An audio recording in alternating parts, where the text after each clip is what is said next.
So here's the thing. Lately, I've been thinking a lot about time. The time I've spent building this channel, the time I've spent playing games, the time I've spent with the people I love, and the time I've spent with the media that I've gotten to enjoy. However, as with all things in life, we only ever get so much time to spend. And before you know it, it's gone in the blink of an eye. As I've grown older, I've had a lot of time to look back on the things that I've learned in life. I've made plenty of mistakes, and I've certainly learned the hard way, and I've definitely been kicked while I was down. But despite everything, I wouldn't change any of it for the world. There will always be moments in our lives that we look back on and wish that they'd gone differently, or wish that things could have changed. And even more than that, we often don't get the answers that we're looking for. Closure is a gift that we don't always get in life, and even when we do, it might not be what we want to hear. We hear the words that we never wanted to ring through our ears. It's the echo of a door closing on our chapter. It isn't just in our personal lives, though, where we're missing closure. These are just my personal examples. There's examples of this all around us, whether it be the unreleased catalog of your favorite artist who's passed, or the unfinished stories in the media that we love. But that second part, that's what I want to explore today. I want to take a look at what I'm calling unfinished media. What that means, what shows I think are a good example or a bad one of the concept, and ultimately what we can learn. And believe me, I get it. I know what you're thinking. Oh, good. Another white guy on the internet with an anime opinion that no one asked for. That's fair.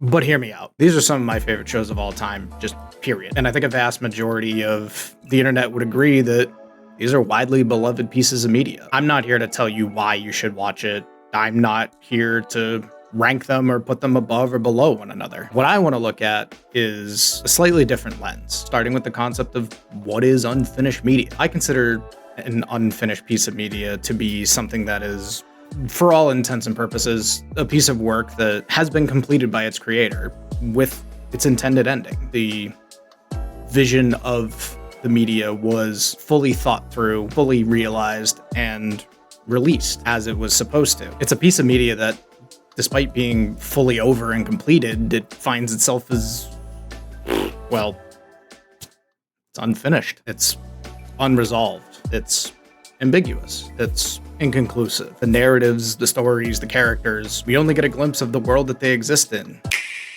And then they're gone. Nothing left but a memory of what was. Each of the 4 shows I'll be looking at today are all completed in their original form. However, each of them, in their own way, fit this concept of being unfinished, and I want to discuss why. What is it that we feel when we don't get the closure that we want when the story's over? What does it say about us that these kinds of endings have such an impact on us? And ultimately, what lessons can we learn from these shows? My name's Cuddy, and this is the beauty of unfinished media.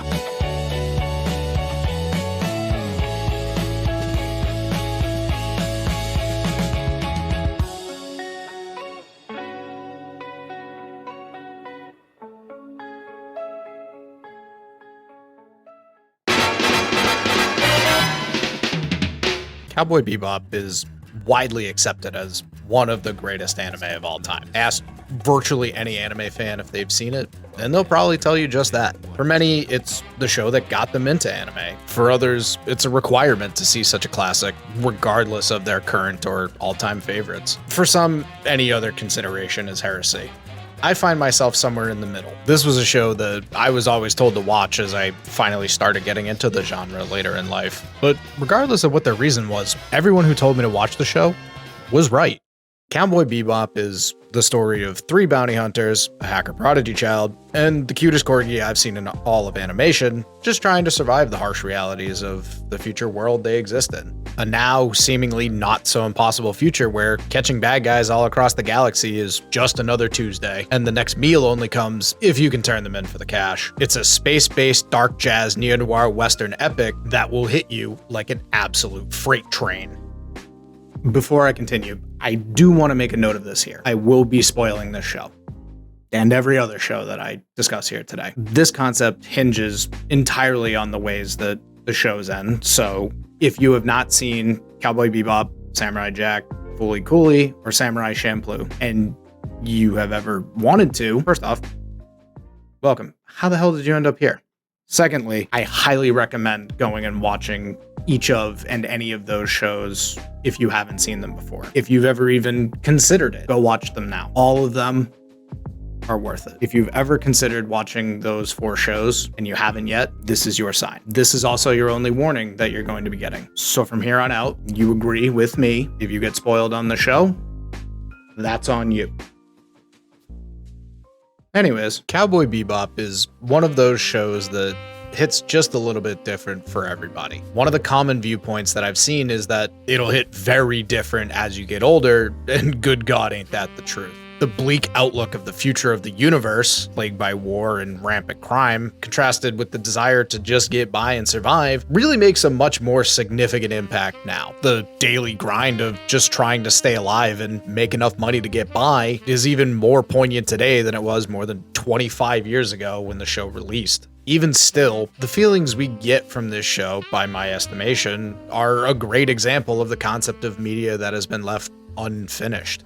One of the overarching themes of Cowboy Bebop is that the narrative isn't the main driving force behind the show. Rather, the interactions of the characters within the world they exist in drive the narrative from episode to episode. Each character has their past, and it drives their motivations for who they are and how they act in the universe. However, the entirety of the show is not dictated by a single plot thread. At least, not in a majority of the ways things play out throughout each episode. The leniency in the story structure allows the show to have a more villain of the week flow that was heavily used and popularized during this era, and I would argue was one of the better exhibitions of this idea. Each episode on its own, with a few exceptions, can stand on its own as a piece of the story that you can enjoy by itself. There's a certain beauty in having something that can be a standalone episode that gives you everything you're looking for in the show without feeling completely lost because of a missed plot point in an earlier episode or by watching the episodes out of sequence. While from episode to episode there is implied growth between the members of the group, there's really no set moment where, outside of their initial introductions to the story itself and a few key exceptions, that you would ruin the narrative if you missed them. At the same time,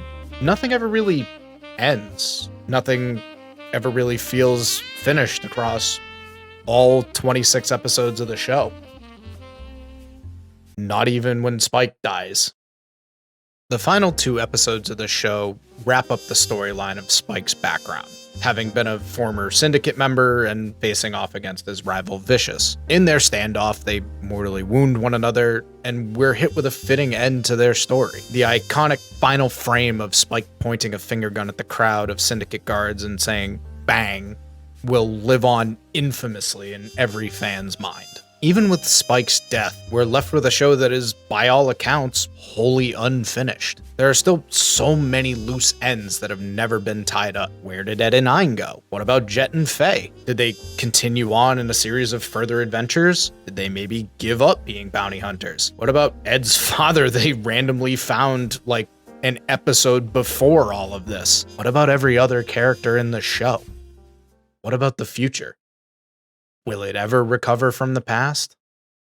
All these questions and more, and not one of them has a concrete answer. There can always be speculation about the nature of the end of the show. Spike was the main character after all, but the truth of the matter is, it doesn't matter. We'll never get to see what happens to the cast of Cowboy Bebop because there's nothing left to see. Well, except for the Cowboy Bebop movie. The movie is the reason why I think Cowboy Bebop is such a great example of this concept of unfinished media. I won't go into too much detail, or really any at all, but suffice it to say that this is just another episode of Cowboy Bebop, just much longer. The movie allows for more of the individual details and plot threads to develop and be shown, weaving a much more intricate, overarching narrative being told throughout its runtime. It has all of the same beauty in the art and art direction. The soundtrack is still classic bebop. It's just another hour and 55 minutes of the show that you love. The movie only adds to the this show. It doesn't wrap anything up, change anything from its past, or really answer any questions. It gives us another almost 2 hours with the crew that we love and allows us to really spend time watching them figure out another puzzle piece by piece. What remains of this, as well as the main series, is still very much unfinished, with no answers to our questions about this universe. The addition of the movie really only adds to the catalog of the incredible show that is Cowboy Bebop. However, I can't necessarily say the same about the next show.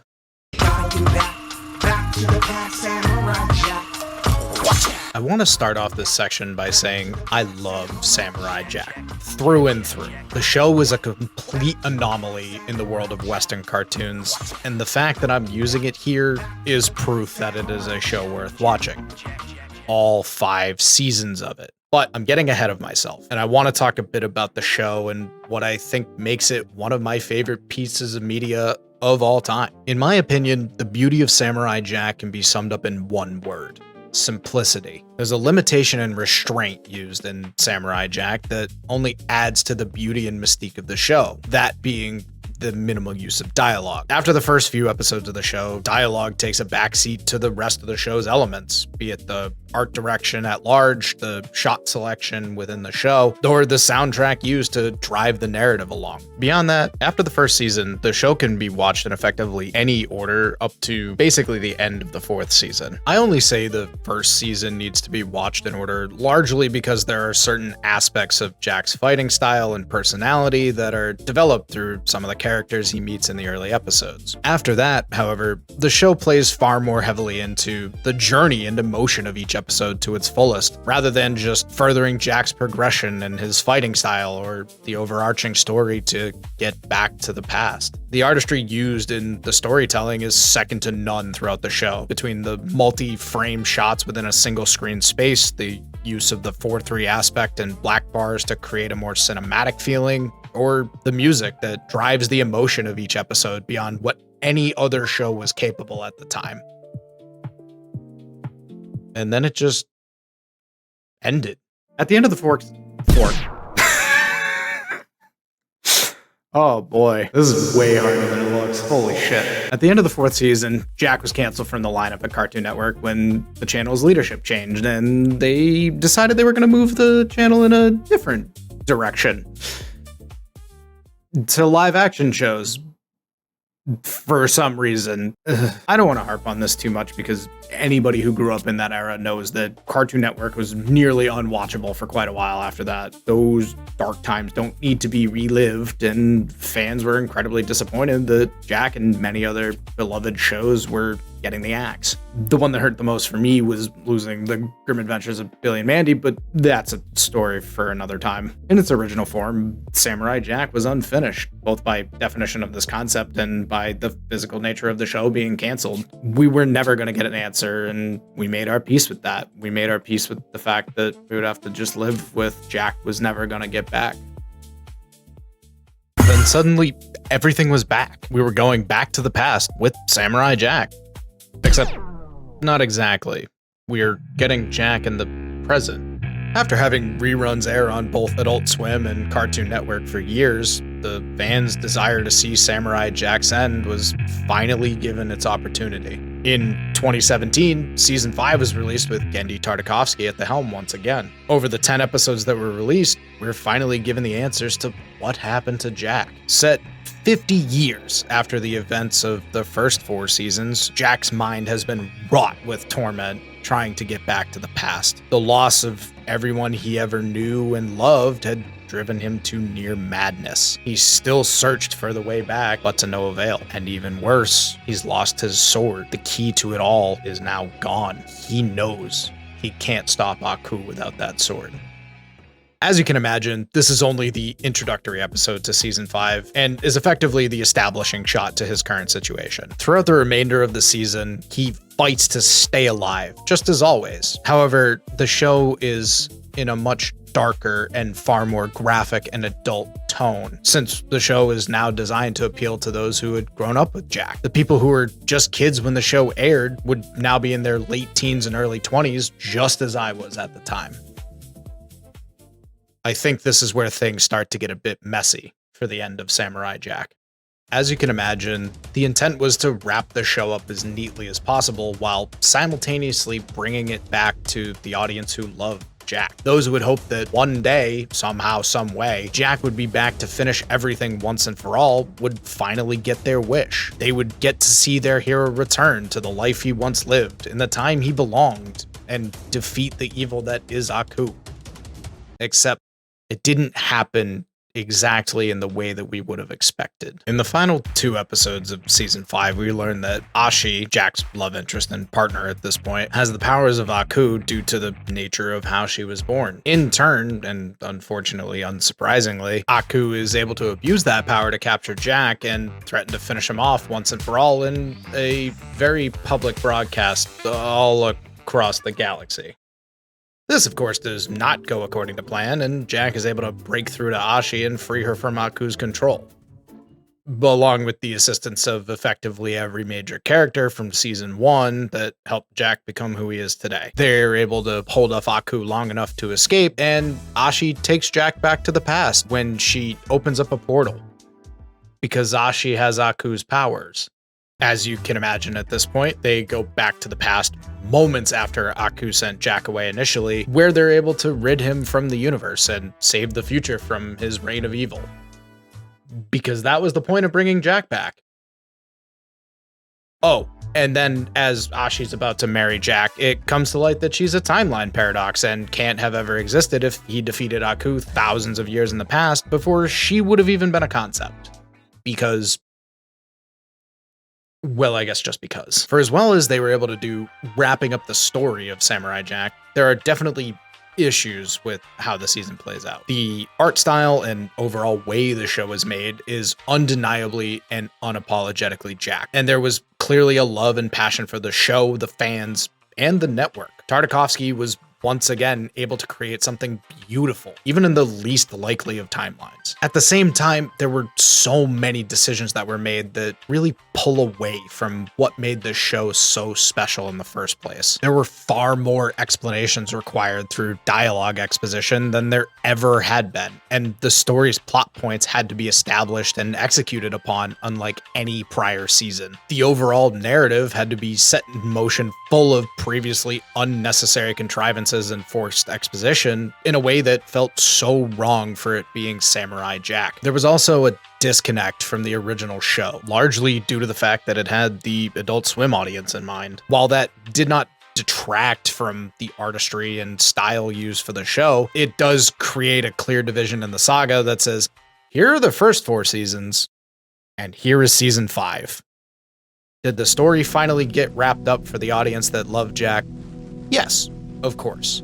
Could they have done this in any other way? Maybe. I don't know. Was it a bad ending? No. No, it wasn't. This is not an example of bad media. The show had to do what it did in order to finish the story. And once it had gotten to that point, it did everything in its power to remain true to itself. It was forced to follow the formula of so many shows that have come before it and will come after. And with what they were able to bring us, it is a worthy piece of media to be added to the legacy of Jack. So why did I title this chapter The Bad? Because it's an example of taking the unfinished and finishing it. I don't think it's bad in the sense of it being poorly executed or sloppily created or a cash out on nostalgia. This was an attempt at being a love letter to the fans who grew up watching the show and wanted to finally see it come to its conclusion. For every flaw and change and difference between old Jack and new Jack, the heart of the show was still at the forefront of Tartakovsky's mind and everyone else's. It's bad because it goes against the idea of a piece of media being unfinished. The show, for all intents and purposes otherwise, could have been left alone, left as something that could have forever been unfinished, something that was a beautiful mess that could always be appreciated for what it was. Jack never needed a concrete finale, or to have its storybook ending, or to complete the fairy tale. It was incredible on its own merit. And I think that was always good enough. The next show, I can't say the same for. Let me set the scene for you.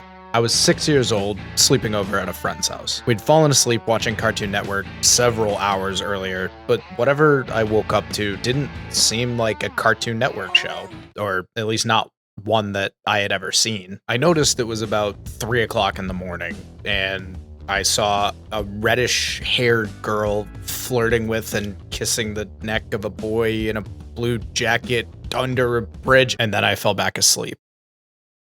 At that time in my life, I had no idea what genre of show that even was, nor did I have any idea how to even begin to look for it. To my knowledge, it had never been shown again. I had to learn what Adult Swim was, and I didn't learn that until several years later when I was in my early mid-teens. Cut to my freshman year of college, sitting in a dorm room with some of my friends and being shown this thing called anime for the first time in my life. I'm introduced to shows like Kill la Kill, Hellsing Ultimate, and Gurren Lagann. But somewhere during that third show, one of my friends has an idea. Let's show him Fooly Cooly. Show me what now? The opening minute of the show has my eyes wider than they've ever been in my life. Holy shit, this was it. This was the show I'd seen all those years ago. Over a decade later, 18-year-old me got to watch Fooly Cooly in its entirety for the first time ever. And I was absolutely in love. Fooly Cooly might genuinely be my favorite anime of all time, both from nostalgia reasons and for the pure comedy and absurdity that I was introduced to through the show. Never in my life had I seen something that made me laugh hysterically from the sheer insanity of the events occurring and simultaneously make me question my inner being and ponder the way I became who I am today. Fooly Cooly is a show that makes no sense. And that's why it's so incredible. To set the scene, Naota is an average kid in an ordinary town where nothing happens. His brother Tasuku has gone off to America to play baseball and left behind his girlfriend Mamimi as well as his father and grandfather. Oh, and this strange company, Medical Mechanica, had moved into the town and smokes it out at the same time every day, but I'm sure that's not important. Halfway through the first episode, a pink-haired woman on a scooter, who we later find out is named Haruko, cracks Naota in the forehead with an electric guitar, and nothing is the same after that. Throughout the show, various hijinks ensue, along with some of the most intensely scored and beautifully animated robot battles in all of anime, or at least the breadth of what I've seen. Kanti, the robot that comes out of Naota's head in the first episode, becomes his guardian angel of sorts, and has this very interesting humanization to him that I had never seen outside of the Iron Giant movie. Between Kanti, Haruko, and some of the secondary characters introduced throughout the show, Naota's pulled in every direction as he just tries to make sense of everything that's going on. Bizarre animation styles, mismatched scenes, over-the-top movements by the characters, and of course their absurd personalities we're introduced to really just give the sense that nothing is what it seems in this world. The overarching narratives and plot points throughout the show drive the story forward, but if you asked me to tell you what the show is about, that has nothing to do with the answer that I would give you. This show has nothing to do with the story it's trying to tell. This show has nothing to do with the plot it portrays. This show is barely a show. Fooly Cooly teaches you that growing up is the weirdest thing that can happen to you. Fooly Cooly teaches you how bizarre the world is. Fooly Cooly teaches you that nothing is as it seems. This entire show is an allegory for what it feels like to start growing up. When you're a kid, you experience people coming in and out of your life, and you're never really sure what to make of it. When you're a kid, things happen to you in your body that you can't understand, and sometimes you aren't told about it in a way that helps you understand. When you're a kid, you don't know that every adult that you know is just faking it and making it up as they go. I know I can for myself, but I'm sure a vast majority of you can attest to feeling some of these ways as a kid, if not all of them. I know that when I was young, all I wanted to do was grow up and be on my own. And now that I'm here, I wish I could have gone back and appreciated that time just a little bit more. This show is a masterclass in misdirection. And if you've not watched it, I highly, highly, highly, highly recommend giving it a chance. The original season only has 6 episodes, and it is phenomenal. Please, if you have not seen this show, I could not recommend something more. But I'm sure that also has you asking me, Huddy, why is it here? Why is it in the chapter you titled Ugly? Well, everyone, let me introduce you to Fooly Cooly Progressive. Fooly Cooly Season 1 basically just ends. There was never really a story to wrap up in the first place, and that's why it's here as an example of a piece of unfinished media. At the end, Haruko doesn't get what she's after for in Atomisk, and she continues to search for him throughout the rest of the galaxy. But that doesn't really matter, because everybody else just kind of moves on. Naota continues to grow up, and so it goes. The story was over. There was a definitive end. And while I still consider it to be unfinished in that state, it was something that left us with enough of a catalog of memories and lessons that it never needed to be given any more answers. And then 2 new seasons of Fooly Cooly dropped in 2018, the first of which was Fooly Cooly Progressive. I won't be bringing up the other season in this video because I'm gonna be honest, I haven't watched it. And frankly, I'm scared to. Why, you may ask? Well, let me explain. A few weeks ago, when I was rolling this concept around my head and thinking about the content that I wanted to make, I started thinking of different shows that I could use as examples for this theory that I was trying to present. And really, I just wanted an excuse to talk about a lot of shows that I really love and I really think are special to me and who I am as a person. With Fooly Cooly being one of those shows, I remembered that Progressive and Alternative were shows that also existed. So I jotted them down with the intent of watching both. The first one I sat down to watch was Fooly Cooly Progressive. But something struck me as a bit odd. I got a very strange sense of deja vu. In the first episode of the season, I thought to myself, that's weird. I feel like I've seen this before.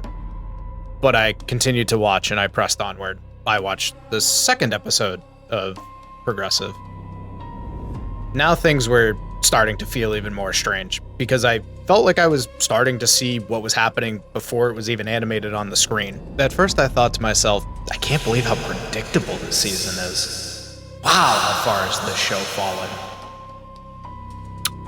And then something hit me, like a lightning bolt to the back of my skull. I remembered something. I'm pretty sure there's a beach episode. When do they get to the beach? Episode 3. That's the answer. They go to the beach in episode 3. It turns out I had actually already watched all of this season years ago. And it was so bad that I didn't commit any of it to memory. In fact, as I was checking my notes for writing this section of the script, I realized I genuinely forgot to write down who the other character is that's supposed to be Haruko's foil in this season. She's the main rival to Haruko. And they made Haruko a villain. Why? In a show that was supposed to intentionally not make sense, they dropped the ball so egregiously hard on this season. It was such a genuine disappointment. I have notes about the plot from the original season that I can't even find ways to put in here and have them make sense because this second season was such a disaster. It took up a vast majority of writing in this section of the script. Here's a list of other things that occurred during this show. A fat white weeb rents a lolly to be his girlfriend for the day. That same girl is also a humanoid plant robot radio tower hybrid that becomes a plot device in the final episode. Haruko literally eats her rival. Atomisk become human. Kanti only exists as a plot device for the final episode to help Haruko and Hidomi, who's the main character and I forgot to mention up until this point because she's also so forgettable, escape to Earth. The headphones are the tool and it has nothing to do with the actions of Haruko or her rival or for that matter medical mechanical. Like, why did you make that into the thing that actually turns them into whatever the f is going on in the I genuinely cannot fathom why they decided to make this season. It has nothing to do with the original show, yet it forces itself into the canon of the original. The Atomisk storyline never needed to be wrapped up because that was never the reason the show existed in the first place. And beyond that, the spoon feeding the growing up is weird concept is genuinely insulting by comparison. I know that comparison is the thief of joy, but this season stole my joy first, so here we are. Aside from the character assassination of Haruko, the unnecessary addition of her foil, of which her existence is only explained if you watch the outro sequence of the episodes, mind you, and the lackluster storyline as a whole, the sheer absurdity that made the show what it was nearly completely removed. The cartooniness of the show, which is an insane thing to have to write in a video essay about anime and cartoons, is simply gone. The only notable change in art direction is in episode 5, and it's the whole episode. None of the hijinks from the first season return in meaningful ways. The comedy is half-hearted at best, and the resolution of the show is a weaker payoff than life goes on, which was literally the overall message of the original show. How you manage to fuck up making, and that's just what happened that year, look like sheer genius compared to a fully fleshed out storyline is beyond me. I don't know what the creators were told. I don't know what guidelines they were given when they were creating these new seasons. And I don't know if or how I or anyone else could have done this season differently. What I do know is that leaving the original unfinished was how I wish it would have stayed.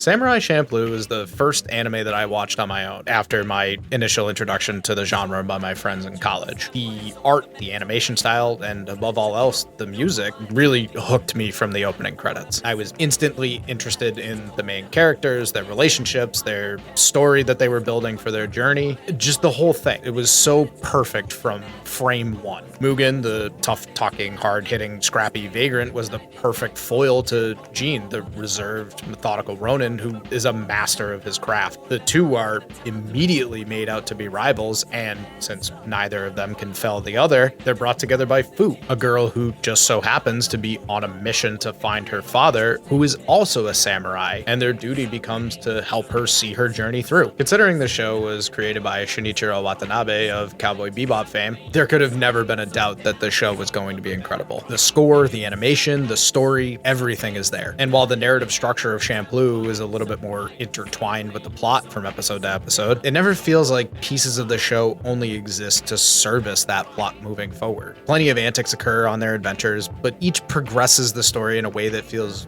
natural. It becomes more of the stops on the map of the journey feeling versus we have to go here or else we can't progress the plot kind of narrative. And that's the beauty of this show. It's only this one season, 26 episodes of a single story, a concise narrative, and that's all there ever was. So why is it here? Why is it the example of unfinished media? Well, because of how it ends. The end of Samurai Champloo ties up the story of Fu trying to find her father, and following her success in doing so, he's executed by another samurai on behalf of the state. So that storyline's now over. However, in the moments leading up to that, there's no special moment. Fu doesn't rush to his side before to forgive him or profess her love or talk about how much she misses him and wishes they had more time together. No, she says goodbye, and that's that.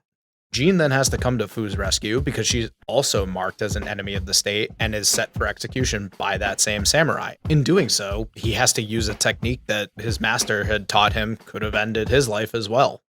But he lives, and now that storyline is over.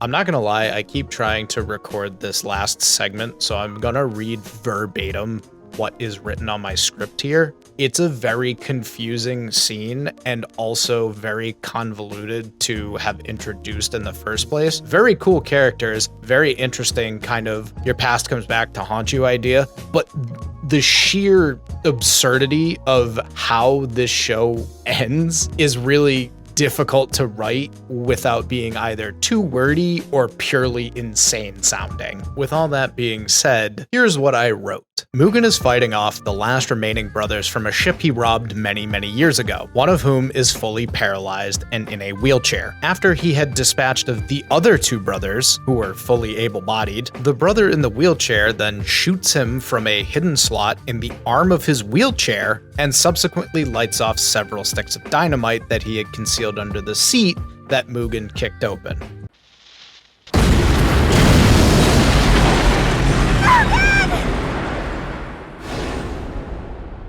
Mugen probably should have died here, but somehow he didn't. And that storyline is now over. See, I told you that's just an absolutely absurd way to end the show. And we're only left with one plot point to wrap up. Who's the better samurai? Mugen and Jean square off, lunge in to attack each other, and as soon as their swords clash, they break. And now that storyline is over. But who can really say? After fully recovering and being healed over several days, or weeks, I'm not sure, it's very unclear, they wake up and agree in some capacity that it's a draw between the two of them. For now, at least. And the show moves on to its final sequence with our protagonists. A literal crossroads. Even with their storyline being over and completed, everything is, by all accounts, left unfinished. Each character moves on to another story. Their own story. We're left with some answers, but just as many, if not more, questions. Will they meet again? Would they go on another adventure together? What happens on the paths that they each take? Will any of them remember this time they spent together or the lessons that they learned? Who's to say? What I can say is that despite all of the show's complete plot threads, there was never any kind of finality to the story of any of those characters. There was room for more, yet there was so much restraint in choosing not to continue. We could have watched each of their stories continue to progress well beyond those crossroads for the remainder of their lives and ours. And it's far more beautiful because we didn't. Throughout each piece of media I've discussed today, all of them have been left unfinished in some way or another. Each had their own method of dealing with that unfinished feeling at the end, from Bebop and Champloo leaving things as they were to Jack and Fooly Cooly's additions to their own original canons. Each story ends without giving us all of the closure that we would want or need to completely feel satisfied. And that's a good thing. There's beauty in the unknown. There's peace in the unfinished. There's life, mirrored by art. And that's exactly what I find in each of these. Not every story needs to have a neatly wrapped up ending, where there's no ambiguity or room for interpretation. Some of the most inspired pieces of media have come from the unfinished business of a story, often by fan theories and discussions. Hell, that's exactly what I'm doing right now. I love each of these pieces of media for my own reasons, and the lessons that I can take away from them will continue to live in my memories for the rest of my life. The time that I spent with each of them and have chosen to spend with them again here, I hold dearly. From the first moment I saw Fooly Cooly as a young child to the first time I was actually able to watch it as an adult, I cherish those memories. Even in that, I had to go through most of my young life not knowing, with no closure about what I had seen. And even when I did get that closure, it left me with even more questions than I could have ever imagined. The feelings of dissatisfaction with an unfinished story parallels life all the same. We will never get to see the end of every story we've been a part of. Sometimes things are only meant to be a chapter in the story of our lives. We'll never get all of the closure that we need at every step. And that's okay. Uncertainty is an effect of the cause of life. That's just how it goes. What it can never take away from us, however, is the memories we have of the time we spent in those moments. It can never take away the lessons and the love and the feelings that we had when we first experienced something. Hold those memories close to your heart and always be willing to learn from them. We can thrive in the gray. We can create art from ambiguity. We can still have beauty in the things left.